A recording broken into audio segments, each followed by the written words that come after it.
Highland Park in Rochester, New York is situated atop a glacial moraine, overlooking the beautiful Genesee River Valley, the Lake Ontario Plain, and in the distance, the peaks of the Bristol Hills.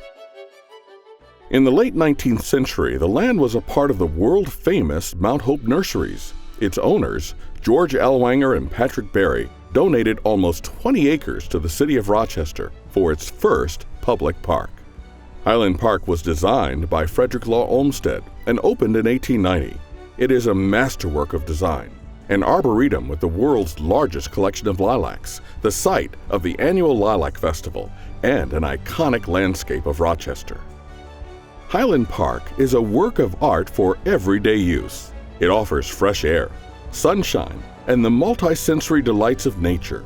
It is also a cultural space, which reflects the civic ideals of its creators. It is a common ground of uncommon beauty for all to enjoy, equally and altogether, irrespective of life circumstances. The story of Highland Park is fundamental to Rochester's history and remains relevant as we continue to build a healthy community with social equity, hope, and prospects for all. Hi, my name is Eric Logan. And I want to share with you the story of Highland Park, a place that has, for me, been special ever since I moved to the Rochester area. This is the story of Highland Park.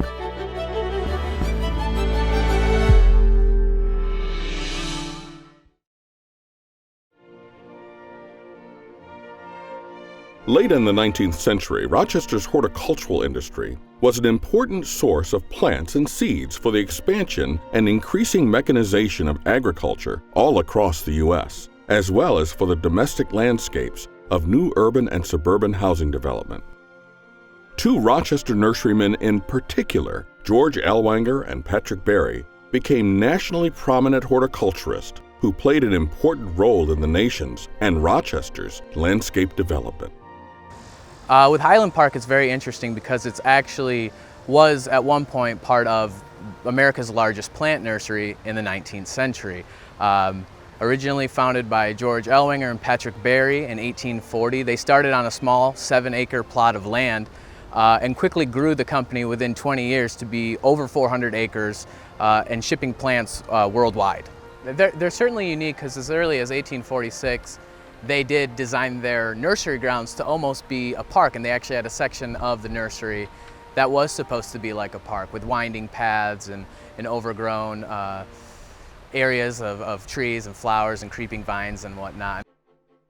Ellwanger and Berry championed the cause of public parks as an important civilizing institution of American society and offered land for Rochester's first park.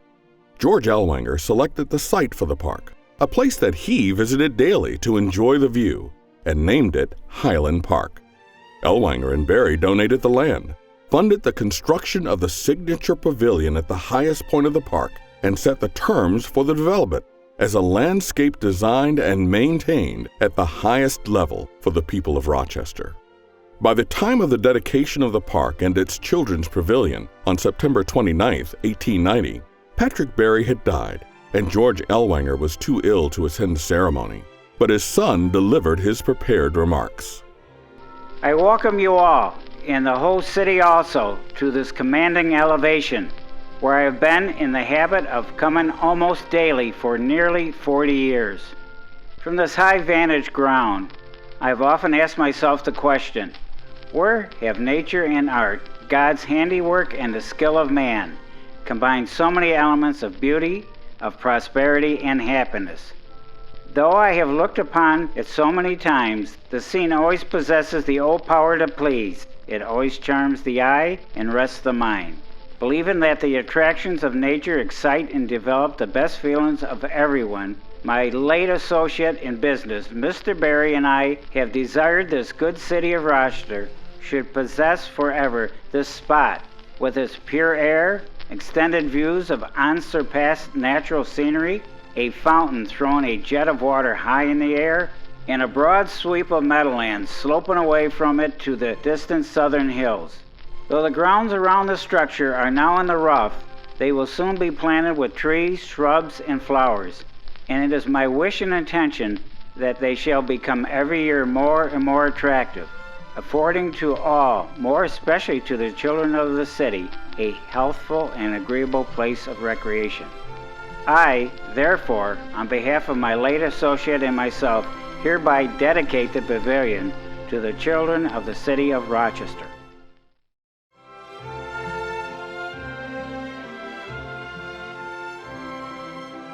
The Rochester Parks Commission hired Frederick Law Olmsted, the preeminent park advocate and designer. Olmsted had co-designed Central Park in New York City, designed the Buffalo Park System, the first municipal park system in the country, as well as the Emerald Necklace in Boston. He led the campaign to protect Niagara Falls, our first state park, and headed the first Yosemite Commission. He was the site planner for the Great White City, the 1893 World Columbian Exposition in Chicago, which was the key event in the City Beautiful movement. Olmsted was at the pinnacle of his career when he came to Rochester to design Highland Park. He is often pointed to as the father of landscape architecture as we know it in the United States. He had a penetrating way at looking at things, and he saw the creation of public parks in America as a great democratizing movement, if you will, to create these joyful, beautiful, pastoral public spaces for everyone to recreate in. And he would, I'm paraphrasing, but regardless of class, religion, or racial makeup, that these were places for everyone, for all Americans, including immigrants, of course, to come together to exercise, to take in the fresh air, and to seek some relief, especially from our crowded cities. Olmsted's design for Highland Park takes full advantage of the glacial moraine on which it's sited to create complex landforms, graceful paths and spaces, and dramatic views. The highest point of the park, above the existing reservoir, was further elevated for and by a 3-story round pavilion designed by the architectural firm of Shepley, Rutan and Coolidge. It was the focal point of the design, an overlook in the park, and a landmark on the skyline. Olmsted described it in a letter. Any pavilion placed on the knoll northeast of the reservoir will be a very conspicuous object. It will be the center of attraction for the park. All roads and walks will lead to it, and it must necessarily be an affair for the whole public. The pavilion is to be a structure of great prominence, very public, much visited, and observed. It will be the crown of the park. Olmsted's design emphasized the view to the countryside south of the city. He wrote, "We pointed out that the special value of the site to the public lay in the eminence of its central parts above the surrounding country, more especially the country southward, and that a good collection of trees, if the trees were allowed to grow to their full natural height, would interrupt the view and so destroy the advantages of the site as a place of outlook. For this reason, we advised that, instead of the general arboretum, a collection limited to shrubs should be formed on this ground." As designed by Olmsted, the park's world-famous lilac and hydrangea collections, along with other low-growing species, are planted on the hillside above Highland Avenue to preserve the view from the overlook. Frederick Law was truly a visionary. You can see it as you walk throughout the park. It's phenomenal how you go from one section of the park to another and you have a totally different viewscape. So while he probably wasn't the top plantsman of the day, he hired people like Barney Slavin and Laney who did tremendous work in the park laying out individual plants. But what Olmsted did was laid out areas and viewscapes. For instance, he planted the lilac hill with plants that were low enough so that they could be seen over from the overlook. As you walk through the Pinetum, you'll walk into valleys where you really can't see anything but the valley you're in. He did a really, really interesting job laying out the walks through the park. You had to have some kind of vision to realize that a tree that's 6 foot tall when you put it in is going to be 80 feet. And not only that, you're going to have a huge spread on that tree. So one of the things that happens in horticulture sometimes is people don't space stuff well. Don't think about what a tree is going to look like when it grows up.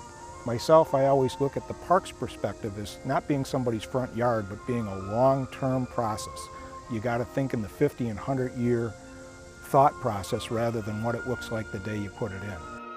Olmsted's influence in Rochester extended beyond the design of Highland Park. He recommended the development of a whole park system to include lands along the Genesee River, now Genesee Valley Park, and Seneca Maplewood parks. Rochester is one of only 4 cities to have an Olmsted-designed park system.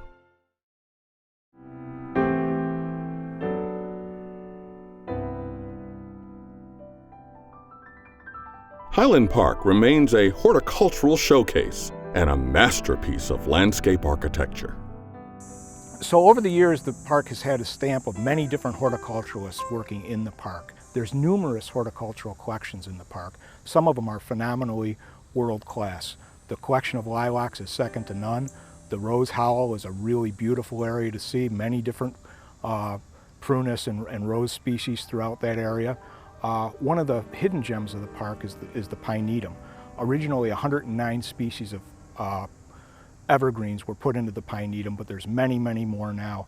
It's one of the most interesting features in the park, and people don't recognize just how many different evergreens are here, and from a worldwide status, we're a substantial arboretum here. Highland Park was a success from the beginning and has expanded, commencing with the Goodman Street extension between Highland and Elmwood Avenues. In 1907, the 40-acre Warner tract was added, providing a continuous green connection between Highland Park and Mount Hope Cemetery. Robinson Drive between Mount Hope and South Avenues is named for Charles Mulford Robinson, a Rochester native, an influential writer and proponent of the City Beautiful movement. Highland Park was always a focus of public events, starting with spontaneous crowds attracted to the lilacs in bloom every May. In 1908, this was formalized as the Lilac Festival, a signature event in Rochester. In 1911, the conservatory, a Lord and Burnham greenhouse, was built to display plant collections year-round. It was dedicated to the memory of Park Commissioner Alexander Lamberton. In 1916, the Rochester Garden Club donated the Poets' Garden, featuring spring wildflowers in a woodland setting, and benches inscribed with quotes from Shakespeare. The Highland Bowl was constructed as a WPA project in 1937. It has been a beloved performance space for memorable programs and renowned stars, including opera singer Renee Fleming, bass baritone singer and actor William Warfield, and even my band, under new management, has had the opportunity to play at this unique venue. In 1941, the statue of Frederick Douglass was moved to the Highland Bowl from downtown. In 1951, the Warner Castle was added. The site, with its distinctive sunken garden, was designed by Rochester's most prominent landscape architect, Alling de Forest. Highland Park was built according to Olmsted's design. However, its essential element, the Children's Pavilion, which stood for 73 years, was demolished in 1963.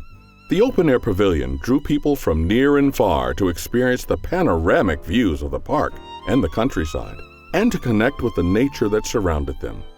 Efforts have begun to reconstruct the Children's Pavilion as the apex of the park. Children were especially drawn to the pavilion, and it remains a high point in the memory of those who experienced it.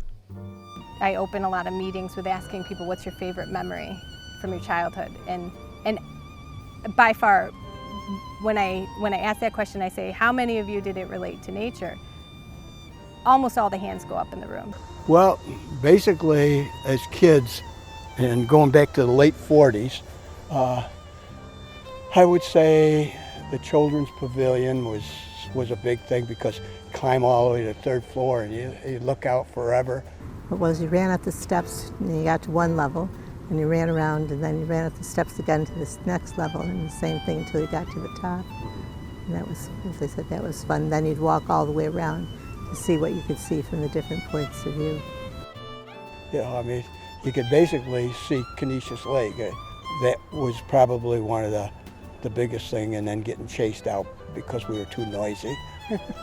That's what being a kid is.